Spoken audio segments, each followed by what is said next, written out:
All right, Sheriff Whitehorn, thank you so much. I know you guys have been very busy with the preps before the storm, the monitoring, and then recapping. So I want to kind of start from the beginning. I wanted to ask you, as someone who's coordinating with state officials, with local officials, regional, what are some of the biggest components for preparation when you're looking at a storm like the one we just had? Yes, thank you, Ashley, for having me on this afternoon.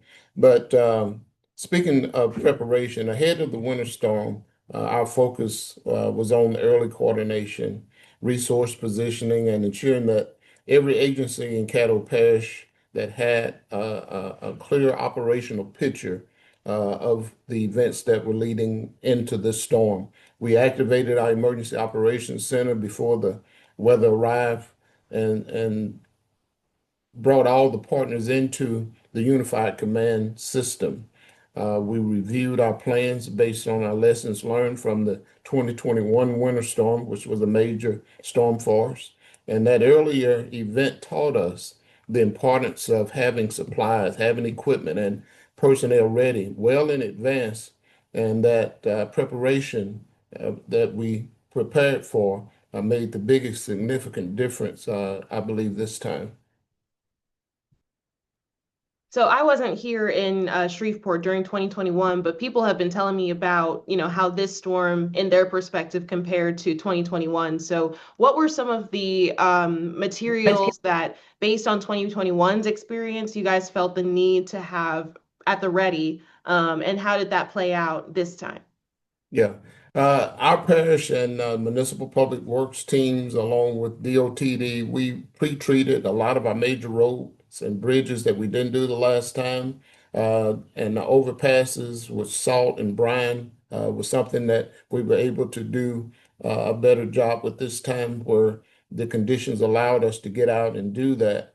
The investments that we made after the 2021 storm with additional de-icing materials, four-wheel drive vehicles, and expanded equipment stockpiles like salt and sand were critical in helping us prepare and being able to respond more effectively this time.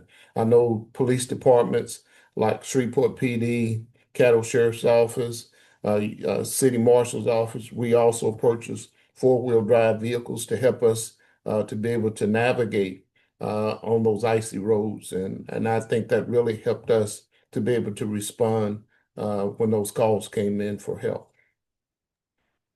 We mentioned the roads a lot. That was a big focus of our coverage as well. And I didn't know the answer to this. So, in terms of your role as helping with coordinating, do you work with DOTD, for example, when it comes to like interstates and state highways, or are you more focused on things at like the parish level or Shreveport-Bossier level? Our main focus is the parish level, but we also, our Public Works Department worked with DOTD to help keep I-220 open and some of the other state highways. It's a joint effort. We are all in this together, and we were in constant communication with GOSEF, the National Weather Service, and regional emergency management partners. And those conversations centered on the timing of the forecast, the impacts, resource needed, any gaps that we had or they had that we could, supplement. And, GOSEP provided a very strong support throughout this event. And I don't want to leave out our elected officials at the parish level and city level. They were fully engaged as well. And that level of coordination allowed us to make, more informed decisions early and maintain that unified response as the conditions began to deteriorate. Absolutely. And you talked already about the lessons learned from 2021 and how they applied here. What do you think now that we are on the other side of the storm this time, looking back, are there things that, I mean, it sounds like things have really improved in terms of response from 2021. So are there more improvements that you think might be on the horizon or things that might change in how you guys do things or stockpile or prepare? Yeah, absolutely.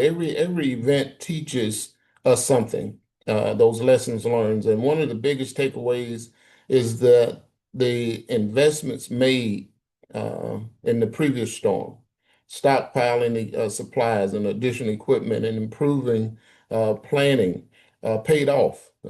So continued investment in infrastructure resilience, communication systems, and interagency coordination will remain essential. Another key takeaway is the importance of public cooperation. Our citizens did an outstanding job in limiting the travel, and that really helped us tremendously to keep our roads safe and reduce the strain on our emergency services. So moving forward, we're going to continue refining our plans, strengthening partnerships, and ensuring that Caddo Parish remains prepared for whatever comes next. And when we were talking earlier, you mentioned the investment into things like vehicles with all-wheel drive or different types of mechanisms so that they wouldn't be stuck anywhere or have a hard time getting to different places. And you mentioned people, the citizens being home a lot more or staying off the roads, which was a huge help. I wonder what role or what I guess the conversation, what it was like in terms of emergency services, like if someone needed EMS or if they needed medical help or fire or police or anything like that during the storm. What are those conversations like as you're in preparation mode, making sure that the parish or the county, or not county, but the parish or the city levels have what they need in order to be able to respond to people quickly? Yeah, not only did we assess our equipment and the status of all of our equipment, all the first responders were doing that, but we also reached out to volunteer networks to make sure that we had adequate volunteers that would help us as we navigated this winter event, and that also paid off. That was one of the lessons that we learned as well. But the non-government agencies and the volunteers, they really stepped up and helped us perform in this winter weather event. Absolutely. Is there anything else you want, especially for the citizens who, are coming out of the side of this storm as well? If you want them to know about how this process works from the preparation side, but also things that they should keep in mind should we get another winter storm? I don't know when that would be, but just in the future. Well, what I'd like to say is we have not reached the finish line in this event yet. Even though some things will start opening back up, government is going to start opening back up. Some of those roads that didn't get enough sunlight, sunshine on them, are still going to be kind of um, probably impassable in some areas. And those that are passable, there still may be patches of ice. So we're asking folks to still be careful out there. We know you have to go to work, you have to go and take care of emergency needs, but please be careful in your travels, particularly in the morning. We're back below freezing in the morning and throughout the day. Uh, uh, leave enough distance between you and the car in front of you so that you can stop if you have to quickly. But our top priorities right now is restoring back to normal operating conditions and assessing any freeze-related damage that we have associated with this cold spell. All right. Well, thank you so much. Is there anything else you wanted to add that I didn't ask you or that we didn't touch on? No, ma'am. I thank you for reaching out.